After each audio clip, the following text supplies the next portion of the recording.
Let's try this again. I hope it's really focused because the lens was on manual focus the entire time. I don't know when it happened.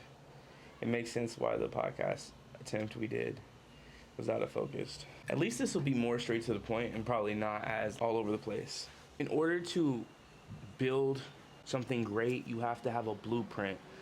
And that blueprint is the guide of which how you're going to structure and build this life that you're living. And you have to know why you're building it, the intention to it, as well as how your infrastructure, how your foundation is. All these things matter and are all very important variables in how to build the life that you're functioning through daily. In the last video, we talked about mind, body, and soul. And in order to grow and progress in all three of these things, I find that it's easier to understand one another when you're doing them at the same time. I want you to be able to set goals that are reasonable for you to reach, have goals that you can reach daily, have goals that you reach weekly, monthly, and yearly. My blueprint, in a small story form, I'll tell you how I started to understand this. When I was about 15 years old, I was studying at the Debbie Allen Dance Academy, and we started to do this show called Freeze Frame. Freeze Frame was then performed in Australia at the Brisbane Film Festival, where I had the honor to be the cover of the entire guidebook for that whole festival. And the person who took those photos was world renowned, took photos of Marilyn Monroe, James Brown. It was an honor to be a part of, really. Inside this show, I play a character that has to express himself through dancing only because he's a deaf mute, right? And telling that story along the way. And in the building of all of that, worked with Debbie Allen, and she helped structure and show me how allowing intentional structure to have room for flow allows you to express yourself in the most rawest form. And I don't know if that was her intention, but it taught me a lot. I then took that and ran with it. During senior year of high school, I applied for the Young Arts Award. I ended up getting honorary mention off of two things that were sent in. And the one thing that did get honorary mention was the classical world calls it improvisation, and where I come from, we just call it freestyling, right? Later it turned into law style, but I got honorary mention for that.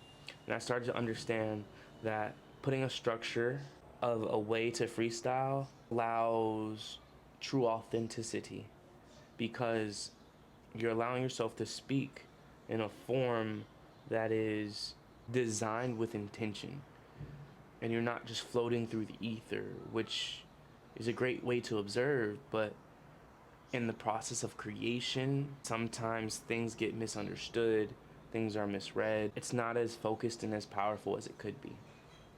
I then used this in dance for the rest of my life.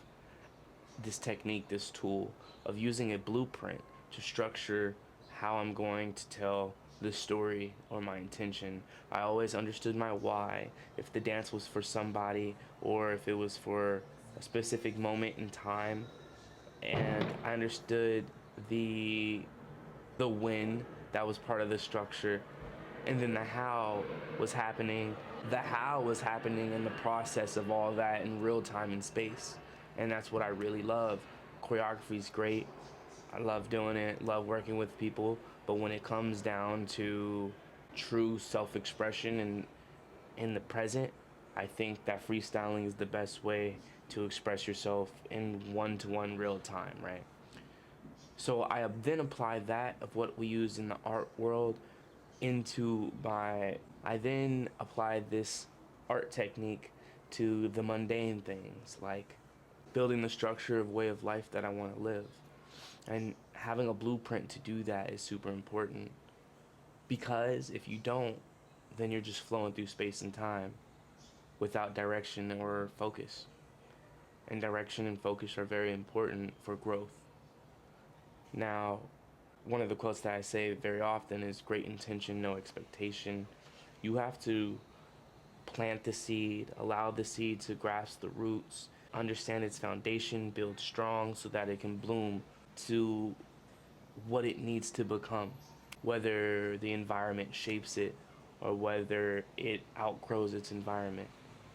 And in life, you have to let go of one thing to become the next version of yourself, right?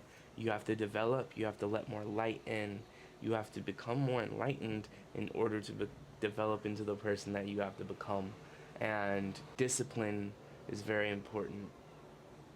Of course, you want to be relaxed, of course, you want to chill, but if you do it productively, then it's different. You're able to find peace in everything, peace in the pain, peace in the happiness, peace in the growth, peace through the hard times. And you're allowed to be grounded in that peace. Allowing yourself to live versus having to live are two separate, different things. To move with gratitude and to move with peace are different than having to make it through the day. And it all comes down to your perception and how you want to live and how you want to grow. The foundation is going to take time to build because you're going to have to let go of everything that you were. You're going to have to unlearn, and you're going to have to relearn and apply what you learned into experience. And when you do that, you're then creating a new foundation for you to grow upon. It's like when a hermit crab has to find a new shell. It has to become its most vulnerable self in order to get a newer home to grow into. And then it's going to grow out of that one day, and you're going to have to redo it all again. It's all within cycles, right? Understand what your expectations are for yourself. Have a goal, have a plan, and set those goals so that you can execute that plan. Realistically, I'm not talking about I'm going to have a Mercedes tomorrow. No, in order to even get to such a materialistic goal, you're going to have to make sure that you have the right amount of income. You're going to have to make sure that you know how to drive. You're going to have to make sure that you can pay these bills, and then you're going to have to get a new insurance. Then you're going to have somewhere to park your car, because a Mercedes where I live could easily be taken. So there's a lot of different things that you have to plan and see and visualize and understand in order to make that goal a reality. And I'm not saying you can't. I'm just saying set a goal that's realistic for you so that you can set more goals and then keep on going. I don't know who made the quote, but the long way is most likely the right way. And it doesn't mean you're doing things wrong. It means that you didn't rush through, and you didn't cut any corners, and you didn't skip things. And that's important. Taking the stairs will teach you a lot more for the longevity of life than taking the elevator. The foundation is important to take care of. Figure out how you function in the gym. Figure out where your soul's at, how your emotions are, and find out where your thought process is. Are you having some of the best practices for your brain? Are you eating the right vegetables and fruits and taking care of your temple? These things are really important. And I'm not saying these things as if I'm not practicing them. These are all things that I've been diving into for years, and I keep finding more depth every single time I dive into these things. I have better practices of how to cook vegetables and prepare them. I have better practices of what I'm doing at the gym and understanding how my body works and making sure that I'm getting enough protein even though I am vegetarian. It comes down to knowledge. You have to create experience. You have to allow yourself to have room to grow, to flow, to create, and to express. So Monday I went to the waterfall, allowed myself to heal in some water, and did that even in a productive manner to where it was a hike, so it was working out. I got to have fun and chill in some water, and we made a video and uploaded it the same day.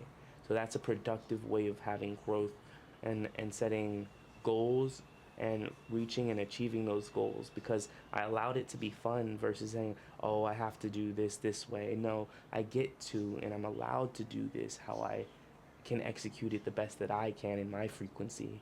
And same on Wednesday, yesterday, I went to the museum. I got to experience art. I took the transit all day. I then went to the beach and did a lot of walking. I walked all the way from Santa Monica to Venice Beach, which I think is like a couple miles.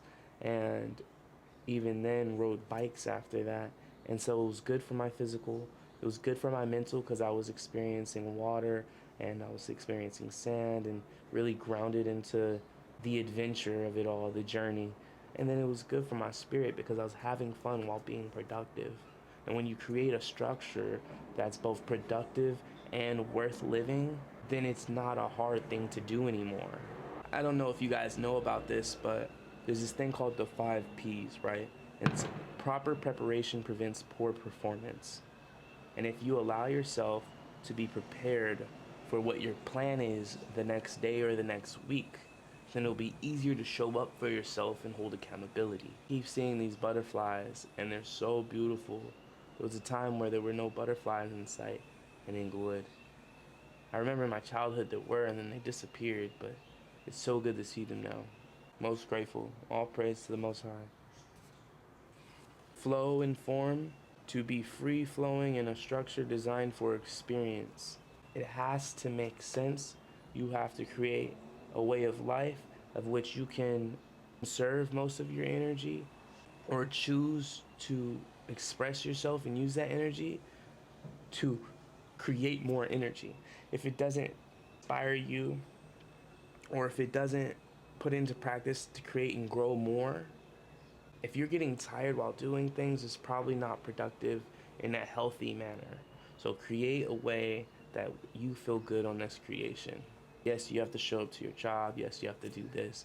But with your time, you control your attention. And in today's time and space, attention is such a high commodity. Everybody wants your attention. Everybody wants your energy. Have control over those two things. Allow yourself to have a plan, a set of morals, following specific ethics that you practice daily so that you have control over your time, your space, your energy, and your attention. These things, if you control those 4 things, if you navigate through those 4 things, you'll be okay. Set the goals, stick to the plan. Sometimes you have to adjust, but you're the GPS in life, and you get to navigate how and when you're gonna do things to get to where you wanna go. Envision everything. Set some vision boards. Envision everything. If you want to know more about fashion, if you want to know more about spirituality, pick up some books, watch YouTube videos. If you're an artist, a designer, go to exhibits, go to museums. Envision it. Tell yourself that you're already this, and that you're practicing this, and that you're creating and expressing in the form of healing. You can do everything that you set your mind to. Set the plan, follow the blueprint, make sure your foundation is strong. Don't give up. Keep pushing. You're going to have to do a lot of work without seeing the outcome. Just know that you're aiming in the right direction for you. Follow your gut. Your gut will never lead you in the wrong direction. Have a good day.